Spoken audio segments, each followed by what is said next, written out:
পেঁপে দিয়ে তো আমরা অনেক রকমের রান্না করে থাকি, তো আজকে এই সাধারণ ডালটি খেতে কিন্তু একদম লাগবে অসাধারণ। নমস্কার বন্ধুরা, গোমস হোম কিচেনে আপনাদের সবাইকে জানাই আবারও স্বাগত। তো বন্ধুরা দেখো, আমি প্রথমে নিয়ে নিয়েছি একটা পেঁপে, আর এখানে নিয়ে নিয়েছি মুগ ডাল, আর এখানে নিয়ে নিয়েছি মুসুর ডাল। আজকে এই মুগ মুসুরি মিলিয়ে আমি পেঁপে ডাল করব। তো প্রথমে দেখে নাও আমি কিভাবে রান্নাটি করছি। তো প্রথমে আমি মুসুর ডালটা নিয়ে নিলাম, তারপরে আমি মুগ ডাল নিয়ে নেব, নিয়ে একসাথে আমি এই ডালটাকে ভালো করে ধুয়ে 1 ঘন্টা মতো ভিজিয়ে রেখে দেবো। তো এখন রান্নার দিকে যাওয়া যাক। তো প্রথমে আমি কিছুটা পরিমাণ জল নিয়ে ডালটাকে আগে সেদ্ধ করে নেব। এখানে আমি লবণ হলুদ কিছুই দেব না, শুধু একটা তেজপাতা ছিঁড়ে দিয়ে দেব। আপনারা এইভাবে ডাল যদি করে না খেয়ে থাকেন, অবশ্যই এইভাবে ডাল করে খেয়ে দেখুন, নিশ্চয়ই আপনাদের ভীষণ ভালো লাগবে। আর লাস্টে আমি কিছু কিছু উপকরণ মিশাবো, যাতে ডালের খেতে আরও ভালো টেস্টি হবে। তো ডালটাও সেদ্ধ হয়ে গেছে। তো এবার ওপর দিয়ে যে সাদা সাদা ফেনাগুলো হয়, সেগুলো আমি যতটা পারবো তুলে ফেলে দেবো।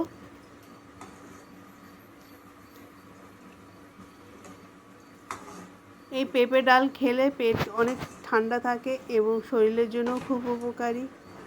তো ডালটাকে আমি একটু ঘুটে নেব। আপনারা চাইলে কিন্তু ডালটা প্রেসার কুকারও সেদ্ধ করে নিতে পারেন। তো ডালটা খুব ভালো মতো ফুটে গেছে, আমি ঢাকা দিয়ে রেখেছিলাম। ডালটাকে আবারও আমি কিছুক্ষণ নাড়িয়ে নেব, কিন্তু এখানে আমি ডাল ঘুটনি দিয়ে বা অন্য কিছু দিয়ে ডালটাকে ঘুটবো না।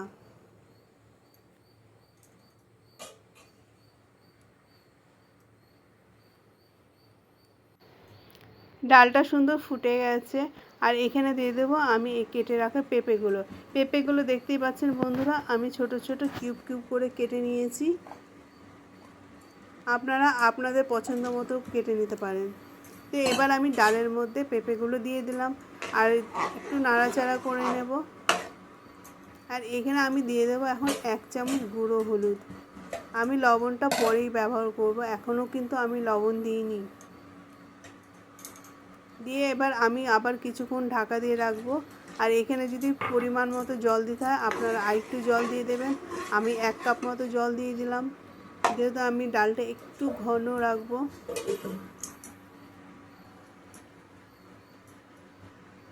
আবারও 5 মিনিট পরে ঢাকনাটা খুলে নিলাম, ডালটা ফুটে গেছে। আর একটু ফুটিয়ে নেব আমি ডাল কিন্তু যত ফুটাবেন খেতে কিন্তু ততটাই টেস্টি হবে। তো এবার আমি দিয়ে দিলাম স্বাদ মতো লবণ। আপনারা আপনাদের স্বাদ মতো লবণ এখানে দিয়ে দেবেন। তো আবার একটু নাড়াচাড়া করে নেব, নেওয়ার পরে এবার ভালো করে একটু নেড়ে আমি আবারও কিছুক্ষণের জন্য ঢাকা দিয়ে রাখবো। ডালটা অনেকটাই টাইম নিয়ে ফুটাতে হবে, কারণ ডাল যত ফুটবে তত টেস্টি হবে। তো এবার এখানে আমি কিছু কিছু উপকরণ নিয়েছি 5 ফোড়ন, শুকনো লঙ্কা, পেঁয়াজ, রসুন, টমেটো কুচি, আর নিয়েছি কিছুটা কাঁচা লঙ্কা। তো আবারও 5 মিনিট পর আমি ঢাকনাটা খুলে নিলাম। এবার ডালটা সুন্দর গলেও গেছে, আর ওপর দিয়ে একটা সুন্দর লেয়ার এসছে, যাতে বোঝা যাচ্ছে ডালটা পুরোপুরি রেডি। কিন্তু আমি আরেকটু ফুটিয়ে নেব। আপনারা তো নিশ্চয়ই প্রত্যেক দিন ডাল খান, এই ডালের মধ্যে এইভাবেও ডাল রাখতে পারেন।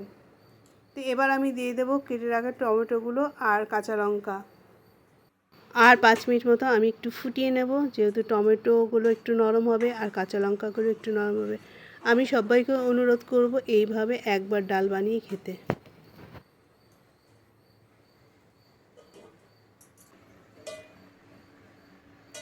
দেখতেই পাচ্ছেন ডালটা কত সুন্দর ফুটে গেছে, আর কালারটাও কত সুন্দর এসছে।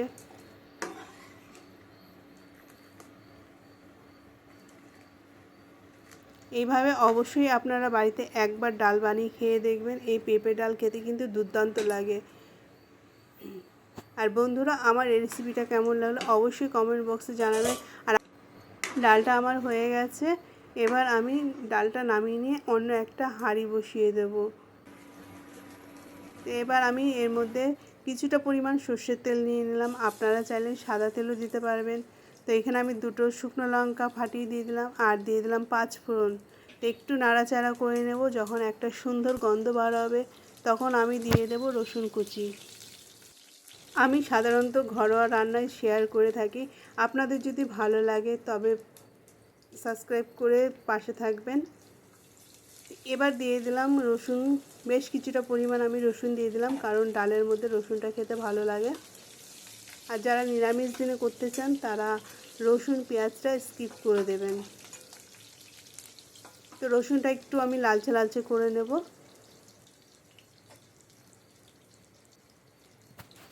তারপর দিয়ে দেবো বেশ কিছুটা পেঁয়াজ।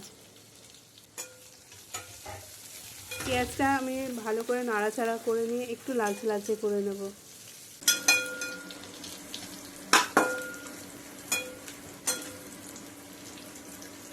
পেঁয়াজটা খুব ভালো করে নাড়াচাড়া করে নিতে হবে যাতে পুড়ে না যায়। আর আমি যেহেতু লালচে লালচে করব, আমাকে সেভাবে নাড়তে হবে।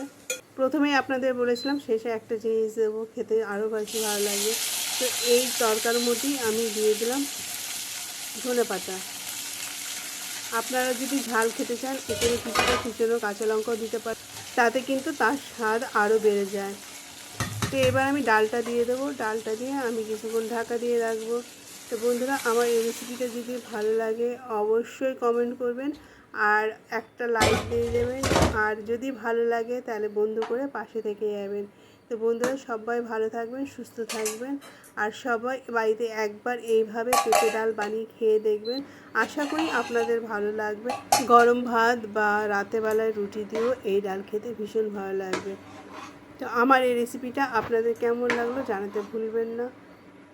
প্রথম থেকে যারা শেষ পর্যন্ত এই রেসিপিটা দেখলেন তাদের অসংখ্য অসংখ্য ধন্যবাদ। আপনাদের ভালোবাসা একান্ত কাম্য।